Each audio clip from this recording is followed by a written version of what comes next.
Welcome back to another edition of Max and Nicky 1000th Time Reactions.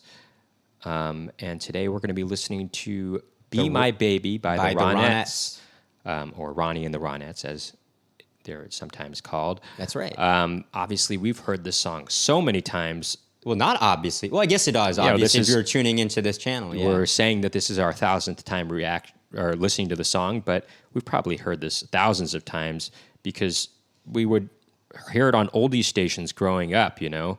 All the time. But not only that, even more recently, when we started getting into producing our own songs, this is a song that we would listen to a lot. For inspiration. Sure.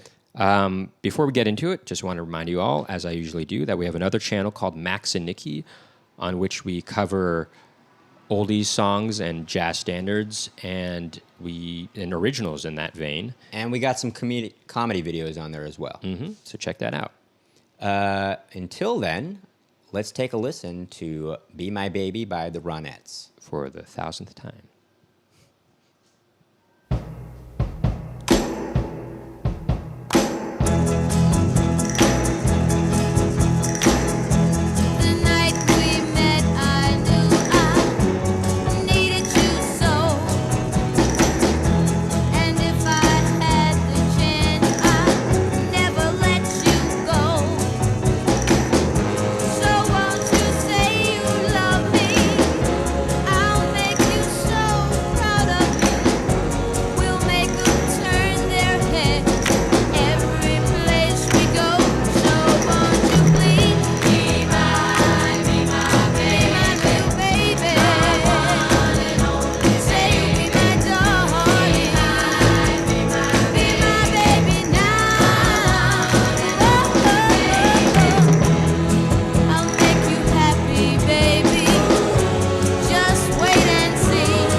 Be My Baby by the Ronettes. Produced famously by Phil Spector.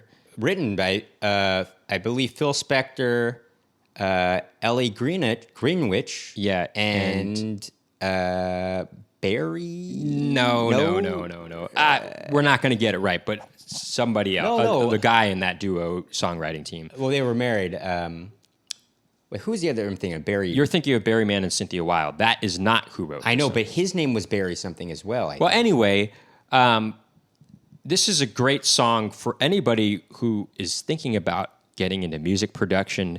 It's a classic example of what they call the wall of sound. Phil Spector's wall of sound. Yeah. And as you can hear, there's like this wall of sound. There's a lot of stuff going on. There's a lot of stuff going on in the background. And it's created. It has this wall, not just because of the instruments being played, but also because there's a lot of reverb in the back. Right, and sometimes each instrument is kind of indecipherable, but all the instruments combined create this large sound, and that's what it's going for. And in fact, a little history lesson. Brian Wilson, when he first heard this song, he was driving in his car and he heard it and he's like, "What is this?" And he had to pull over and listen to it.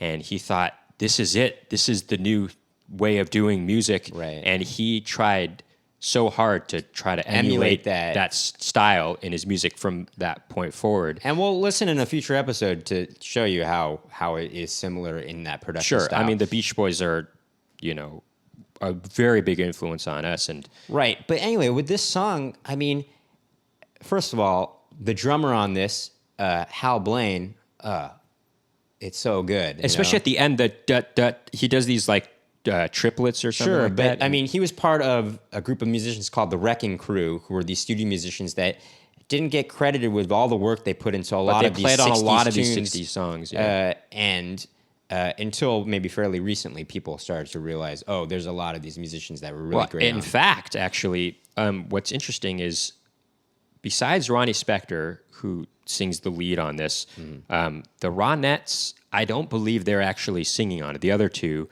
is that true? On the recording, I know for a fact that Cher is one of the background singers actually on this. Oh, wow, that's very interesting. And, she must have been pretty young at that time. She was, and it was before she got, really big off of Sonny and Cher. But anyway, but other thoughts on this? I mean, it's so cool to hear those castanets. I mean, those kind of clanking, clapping kind of sounds. It's interesting, what he decided to keep up that front. Instrument that kind of claps.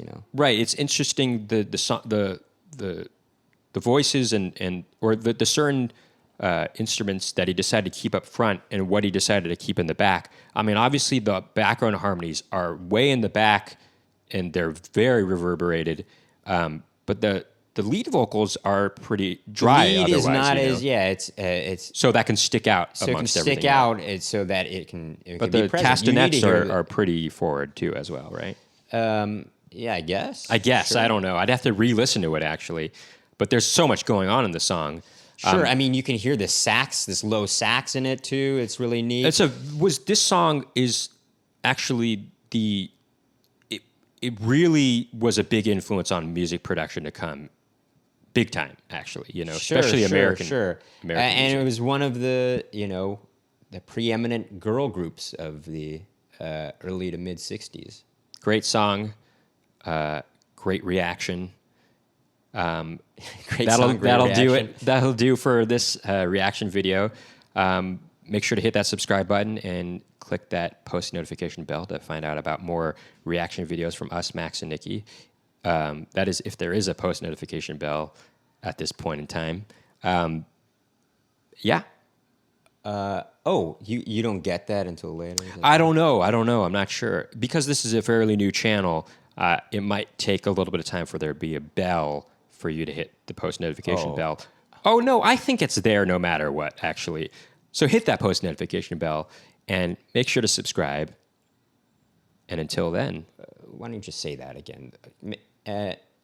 Anyway, that'll do it for... this reaction video. Make sure to hit that subscribe button and ding that post notification bell. And tune in next time.